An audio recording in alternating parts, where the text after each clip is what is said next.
This video was sponsored by Ultimate Guard, but even long before this channel was sponsored by Ultimate Guard, they were always my #1 choice when it comes to sleeves or deck boxes. Pick up Ultimate Guard products at your local game store or order them on Amazon. Link down below. Welcome once again to Commander by Dana. Last year, I took apart one of my decks in order to build a deck for a friend. I've been wanting to rebuild it for a while and finally have the opportunity to, so I figured I'd make a video about it. Real quick, and I know it's annoying to keep hearing this, but statistically if I don't ask you to like and subscribe, the video gets fewer subscribers. Riku of 2 Reflections is a 5-mana 2/2 legendary human wizard with 2 abilities. The first says that whenever we cast an instant or sorcery, we may pay a red and a blue. If we do, we copy that spell and may choose new targets for the copy. The second says that whenever a non-token creature enters the battlefield under our control, we may pay a green and a blue. If we do, we create a token that's a copy of that creature. There are a myriad of ways to build Riku. You can clone a bunch of creatures, you can build a flicker deck to take advantage of the copy effects and run a bunch of token doublers in the deck, or you can go Spellslinger. Or, if you're crazy, you can combine the ideas, clone endgaming creatures and cast huge spells. Now, you need certain pieces to build a functional commander deck, which is why I try to rely on my handy-dandy checklist. 50 mana sources, usually split between 37 lands and 13 pieces of ramp, 10 pieces of card advantage, 8 to 10 pieces of spot removal, 2 to 3 board wipes, 2 pieces of graveyard hate, and 1 sudden I win card.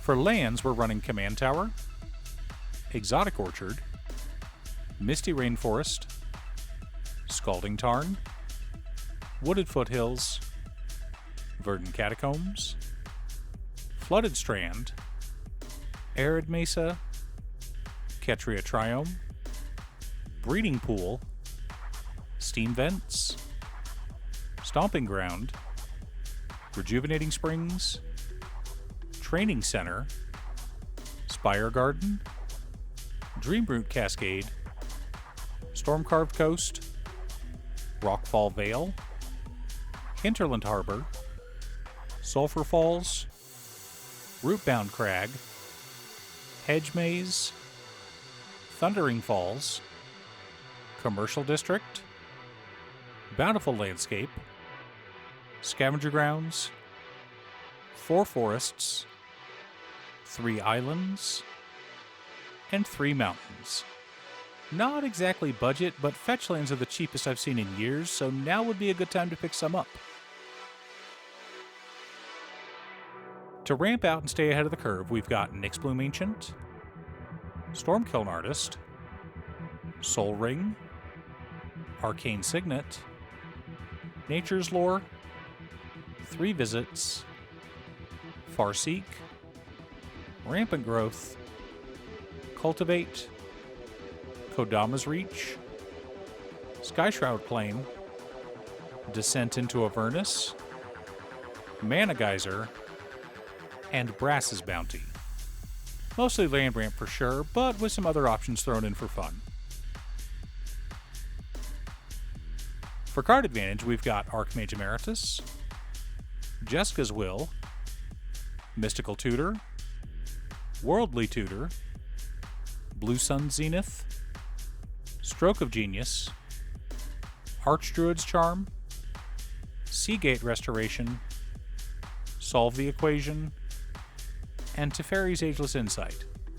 But since we're Spellslinger, I wanted to have a few cantrips, so we're also running Manamorphose, Frantic Search, Factor Fiction, and Planar Genesis. For interaction, we've got Heroic Intervention, 3 Steps Ahead, Upraid, Narset's Reversal, Beast Within, Counterspell, Negate, Arcane Denial, Chaos Warp, Pongify, Return to Nature, Electrodominance, Commit Memory, Lightning Bolt, and Insult Injury. Really, Danon? Lightning Bolt in Commander? Trust me, it'll all make sense. To reset the board, we've got Blasphemous Act and Cyclonic Rift. Simple and effective. Our Spellslinger support consists of Thousand Year Storm, Arcane Bombardment, Swarm Intelligence, Return the Favor, Twinning Staff, Expansion Explosion, Reverberate, Increasing Vengeance, Twin Cast, and Storm King's Thunder. The core of our deck and how we plan on winning is Double Major, Rite of Replication, Mythos of Aluna, Terror of the Peaks, Spark Double, Ral Storm Conduit, Doppelgang, and Crackle with Power. Now that we have our deck list, let's compare it to our checklist. 51 mana sources split between 36 lands, 14 pieces of ramp, and 1 MDFC. Right on target. 14 pieces of card advantage split between 10 traditional and 4 cantrips.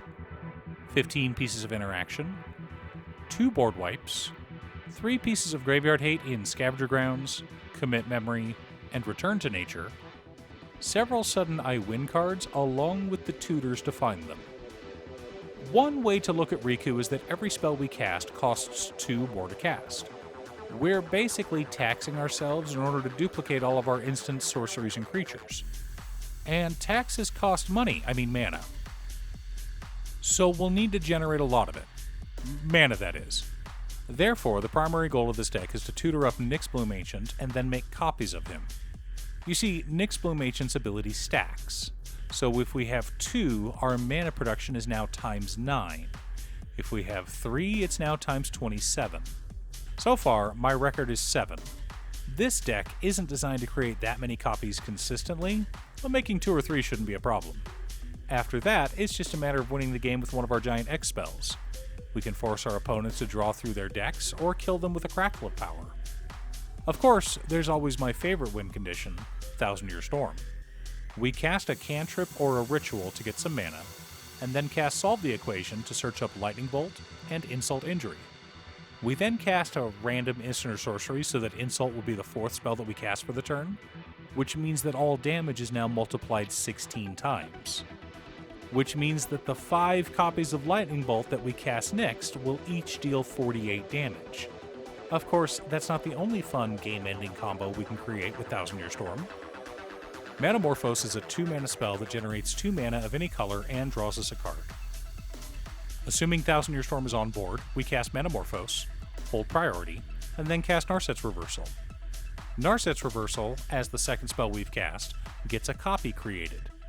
The created copy targets the original Narset's Reversal, creating a copy and sending the original back to our hand. The copy then targets Manamorphose, creating a copy and returning it to our hand.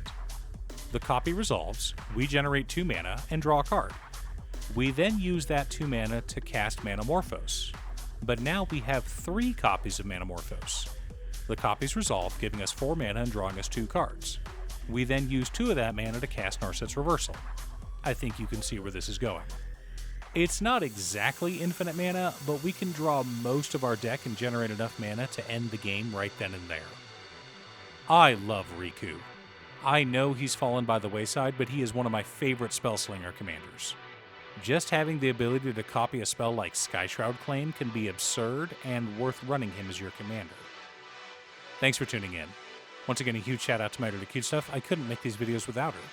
If you'd like to hire her to edit your own videos, she can be reached at cutestuff.edits@gmail.com. Link is down below. If you're looking for ways to support the channel directly, you can head on over to patreon.com/Danon. You can have a video made or just ask for help building or tuning a deck list.